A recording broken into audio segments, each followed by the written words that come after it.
మెదక్ జిల్లా నర్సాపూర్ పురపాలక సంఘం కార్యాలయం వద్ద టీఆర్ఎస్ నాయకులు మురళీ యాదవ్ గారి మీద చేసిన తప్పుడు వ్యాఖ్యలను బీజేపీ కౌన్సిలర్ మరియు బీజేపీ నాయకులు వాటిని ఖండిస్తూ ప్రెస్ మీట్ నిర్వహించారు. ఈ సమావేశంలో కౌన్సిలర్ రాజేంద్రతో పాటు బుచ్చేష్ యాదవ్, సురేష్, యాదగిరి, లతా రమేష్ యాదవ్, నర్సాపూర్ మండల అధ్యక్షుడు నగేష్, నర్సాపూర్ పట్టణ అధ్యక్షుడు ఆంజనేయులు గౌడ్ తదితరులు పాల్గొన్నారు. స్వర్గీయ లక్ష్మారెడ్డి గారు ఈ ప్రాంత యువకులకు ఆదర్శం, ఎన్నో యువకులకు ప్రోత్సహించు ఆయన రాజకీయాల్లో చైతన్యం తీసుకొచ్చిన వ్యక్తి. అటువంటి యొక్క విగ్రహం కాలబెట్టిన వ్యక్తి, తెలంగాణ తల్లి విగ్రహం కాలబెట్టిన వ్యక్తిని ఈరోజు నర్సాపూర్ యొక్క మున్సిపల్ చైర్మన్ చేయాలని ఆలోచన చేస్తున్నావు. నీ యొక్క వివేచనకే వదిలేస్తున్నాం. భారతీయ జనతా పార్టీ గారు నీకు కొన్ని ఆడపడుచుగా నీకు గౌరవం ఇస్తాం. రాజకీయాలు బీఆర్ఎస్ పార్టీకి, బీజేపీ పార్టీకి నడుపుతాం, కానీ ఎక్కడ కూడా వ్యక్తులు విమర్శించాం, అద్దు దాటి మాట్లాడడం. కాబట్టి మీకు ఆలోచన చెప్తున్నామమ్మా, నర్సాపూర్ యొక్క ఎమ్మెల్యేవు నువ్వు 2 లక్షల మంది ఎమ్మెల్యేవు ఒక మీ యొక్క బీఆర్ఎస్ కౌన్సిలర్కి ఎమ్మెల్యే కావు. నువ్వు ఆలోచన చేయాలి. మీ యొక్క భర్త గారి యొక్క విగ్రహం కాలబెట్టిన వ్యక్తిని మున్సిపల్ చైర్మన్ చేస్తావా? తెలంగాణ ఉద్యమంలో పడ తెలంగాణ తల్లి విగ్రహాన్ని కాలబెట్టిన వ్యక్తిని మున్సిపల్ చైర్మన్ చేస్తావా? నీ యొక్క ఆలోచనకు వదిలేస్తున్నాం. ఈరోజు బాల్ నీ కోట్లోనే ఉంది కాబట్టి మేము చెప్తున్నాం, ఎక్కడైనా నువ్వు డెవలప్మెంట్ కోసం వస్తే మేము కూడా సిద్ధంగా ఉన్నాం నీతో పాటు. కానీ ఇట్లా చిల్లర రాజకీయాలు చేసి ప్రెస్ మీట్లు పెట్టి అగౌరవపరిచే మాటలు మేము మాట్లాడడం. అవినీతి జరిగితే మీరు ఎమ్మెల్యే ఉన్నారు కాబట్టి ఎక్కడైనా దరఖాస్తు ఇచ్చి మీరు సిద్ధంగా అండి, మేము సిద్ధంగా ఉన్నాం ఎక్కడ జైలుకి వెళ్ళడానికి.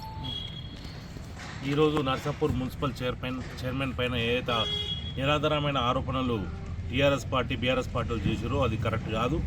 ఎందుకంటే వారు కూడా గతంలో 3 సార్లు సర్పంచ్, ఒకసారి జిల్లా పరిషత్ చైర్మన్, తర్వాత ఇప్పుడు మున్సిపల్ చైర్మన్గా వాళ్ళు కొనసాగుతున్నారు. ప్రజలు ఏ రకంగా వాళ్ళకి ఆదరణ చూపించి ఎన్నిసార్లు ఓట్లు ఇస్తారనేది మీరు గమనించుకోవాలి. వారు కూడా వారి హయాంలో నర్సాపూర్ చెరువు కట్ట అభివృద్ధి చేయడం జరిగింది. తర్వాత ఇక్కడ పోస్ట్ ఆఫీస్ దగ్గర స్కూల్ కట్టడం జరిగింది, బటర్ఫ్లై లైట్లు వేయడం జరిగింది. చాలా చోట్ల అన్ని వాళ్ళలో కూడా రోడ్లు నిర్మాణం చేయడం జరిగింది.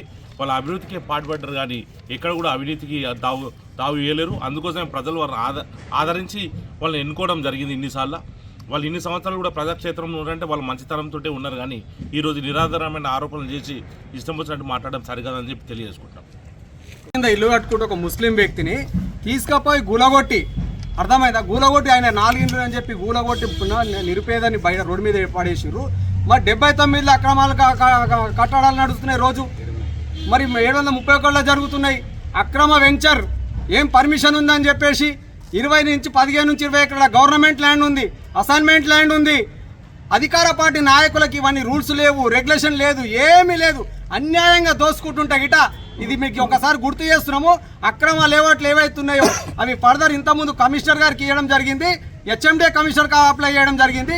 మళ్ళీ ఇప్పుడు గిట మీ నిన్న కేసీఆర్ ఆఫీస్లో గిట కేటీఆర్ గారు చెప్తున్నాడు, సర్పంచ్ మనమే, ఎంపీడీసీ మనమే, జెడ్పీడీసీ మనమే, రాష్ట్ర కార్పొరేషన్ మనమే, ఎమ్మెల్యే మనమే, ఎమ్మెల్సీ మనమే. కానీ మన వాళ్ళని ఉడగొట్టేటోళ్ళు ఎవరు ఉడగొట్టిరా అంటే బీఆర్ఎస్ నాయకులు ఉడగొట్టిరట నిన్న కేటీఆర్ గారు చెప్తున్నారు. కాబట్టి అమ్మ సునీత అమ్మ వీళ్ళతో కొంచెం జాగ్రత్త ఉండమని చెప్పి ఒకసారి మనవి చేస్తున్నాం. మరిన్ని అప్డేట్స్ కోసం మా ఛానల్ని సబ్స్క్రైబ్ చేయండి.